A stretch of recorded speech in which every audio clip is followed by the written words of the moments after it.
The dog was about to fall asleep, but it immediately stood up and started barking to warn them. However, the couple seemed not to have heard. Suddenly, the wall shook. The man thought it was an earthquake. He grabbed his wife and rushed to the basement. But it obviously wasn't over. The basement was also shaken. As soon as everything calms down and they come out, they realize that their house has been reduced by half and there are huge footprints nearby. But they weren't the only ones who had encountered strange things. A team of engineers was preparing to work in the mine. Suddenly, a roar echoed and then the entire mine exploded.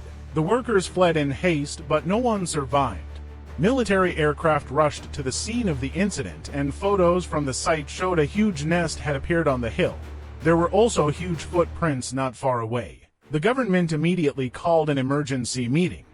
Nora saw the photos from the scene and guessed that it could be some kind of unknown monster emerging from the ground. However, everyone in the room thought it was absurd.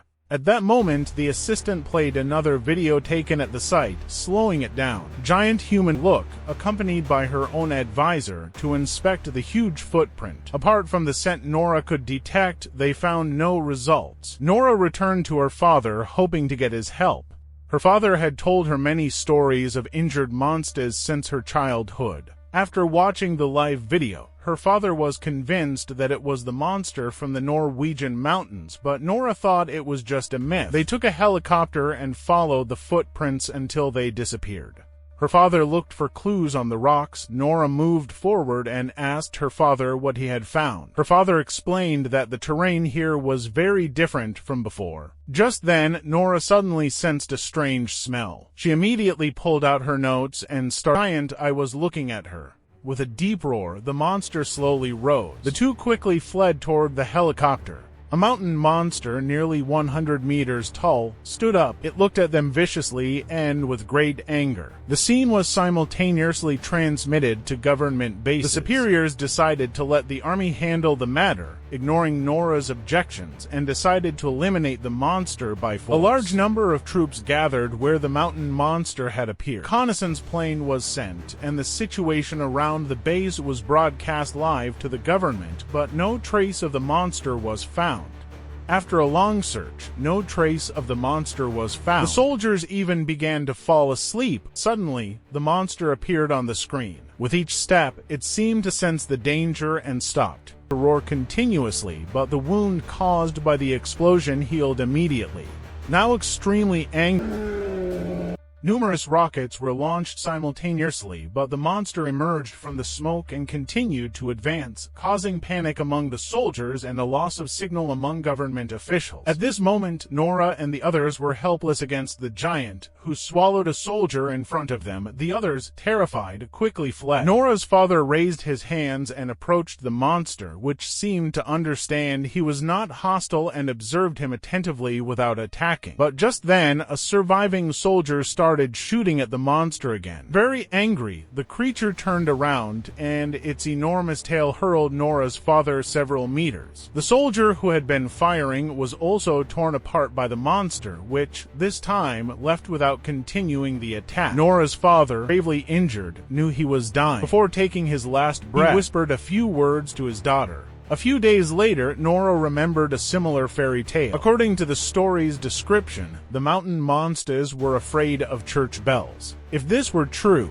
maybe they could use this weakness to control the monster. After studying Nora's idea, the government officials mocked her, but the captain made them understand that modern weapons had no effect on the mountain monster. The Prime Minister had no choice but to let Nora frozen in. The army had actually brought large bells because Nora had discovered that the monster was afraid of bells. The planes surrounded the monster, and the sound of the bells caused it pain, making it fall to its knees. It instantly picked up a house and struck a plane, so decided to use a powerful missile, but this operation had to remain strictly confidential. Meanwhile, Nora reopened her father's notes and unexpectedly stumbled upon an address. She suddenly recalled what her father had told her before he died, and they went to the indicated address. The old man was waiting for them. He took them to an underground cave. When he turned on the light, Nora was stunned. The cave was filled with skeletons of mountain monsters. It turned out that these mountains had once been their home, but people, fearing for their safety,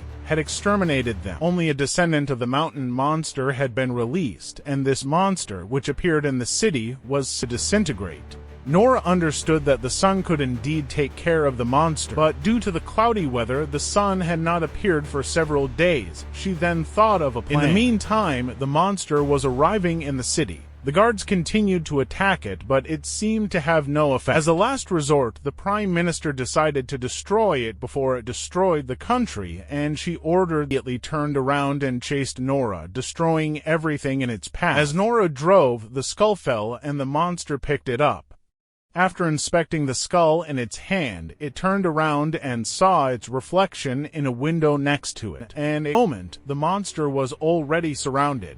The captain immediately turned on the light source, and the monster was exposed to intense ultraviolet light. Moaning in pain, it tried to resist. The soldiers arrived, and seeing that the monster was already controlled, the superiors canceled the attack. Unable to bear seeing the monster suffer any longer, Nora turned off all the ultraviolet lamps and shouted at it, "Go back to the mountains, go back to a safe place. Do not return to a place where humans live." The monster seemed to understand her words, but it was too late. The sun was slowly rising.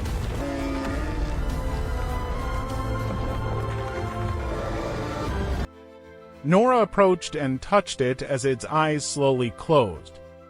Saddened by the monster's death, Nora broke down in tears. The monster's body eventually transformed into a hill.